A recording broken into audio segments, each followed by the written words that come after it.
that's always the case for sure. That you got to, especially guys like me and Cash and Henny, we got to be at our best every night. And then whenever Marcus has a breakout game or Gabe has a breakout game or Foster, it's just kind of like icing on the cake, you know. But on the road, there's no margin for error. That's what it feels like, at least, especially when a team is as hot as Purdue was against us. Is it hard then to not let?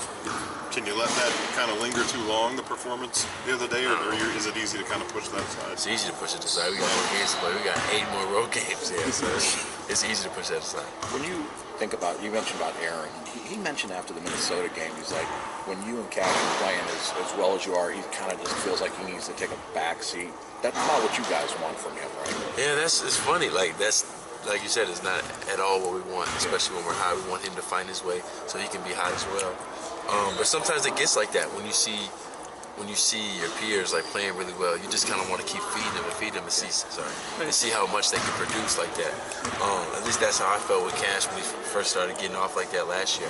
I just wanted to set screens for him and kind of be a part of it, and not necessarily by scoring, but helping him produce like that. So I kind of get where Aaron's coming from, but from my perspective, I want Aaron to be just like us and having those great nights. His playmaking ability is really good, and he can be another one of those ball handlers for us that we need, especially at a big guard position like that, where guys won't be able to pressure him as much and have it affect him as much. So he can definitely help us with that in that aspect. Can a game like this then be almost kind of help you guys in the long run, that you can see, hey, the nights when we're not playing well, this is why we need you? For Aaron? Yeah, and for anybody. Really, yeah, absolutely. Absolutely. If guys can understand that, like, okay, me and Cash are not going to be perfect. We're going to try to be as close as we can to perfect, but we're not going to be perfect. And we're going to have games where shots are not falling down, or you can just tell, like, something's not right. You guys are a little off today. So being those guys who can pick us up either with their energy or with their performance is going to be needed for us. When you look at there's a lot of good big men in the Big Ten this year that you guys are facing night and night. I wonder how defensively you kind of assess how you and some of the younger guys that have handled it. I think we held our own pretty well. Trevion had 16, but I feel like he worked for 16. I don't feel like it was an easy 16. Batul had 22, but also I felt like he worked for having to crash the glass and everybody's boxing him out. I felt like we did a good job on him. We could have did a little bit better getting the ball out of his hands a little bit more, but for the most part, me and Marky, I feel like, and whoever was guarding him did a great job.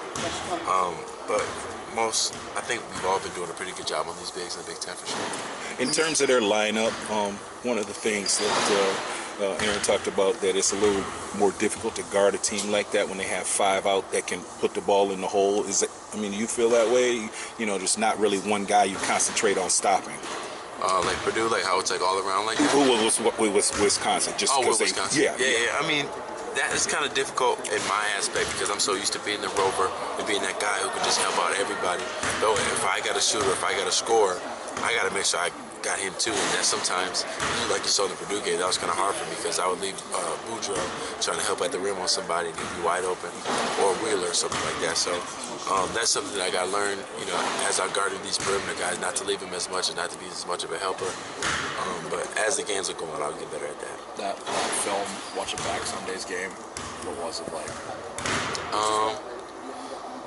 We had some bad mistakes, but at the same time, they were hot. Like, it felt like, I guess this is what other teams felt like when they come here and we get on our run like that. That's what it felt like. Like, I was taking the ball out, and after guys are hitting tough shots, like Arms hitting those 15-footers back-to-back, or Boudreaux hitting some of those hand-in-the-face threes, or Sasha coming down the lane with the right-hand scoop. I was like, these are some tough baskets. Man, I couldn't do nothing but tip my hat to. They were moving the ball. Yeah, their offense was really good. They're just cutting, screening down. Their job on offense was just to get us moving and to get us tired, and they did a really good job of that. In terms of Henny, is it, I guess, collectively, do you guys need to do something a little more early on to help him get off, or is it something that he needs to do, you think? We could definitely go out our way to run plays for him. That'll help for sure. Just so he can be involved in the offense. He don't have to score, but just, you know, get some touches and stuff like that. But I don't know if it's early on or just throughout the game, but his number needs to be called several times so that he feels comfortable and he knows that we need him, and he's still able to contribute. Now, you're getting a little bit closer to the time when you're going to be father number 2. Can you give him what's the plan for that at the moment, I guess? And with this team right now having Kyle out, I mean, another veteran absence. Do you think that's through at this point? I'll be. Hopefully, we're not going to be on the road, so then I could be here for the birth of my child. But me and Coach talked about it. Talked about me coming back if Tamia's water broke sometime, like maybe while we were leaving or something like that, so I can be there for the birth of my child. It's complicated, I would imagine, during the middle of the season. Yeah, it definitely is. But this is my child that I'm talking about, so it's really not complicated, but it's complicated.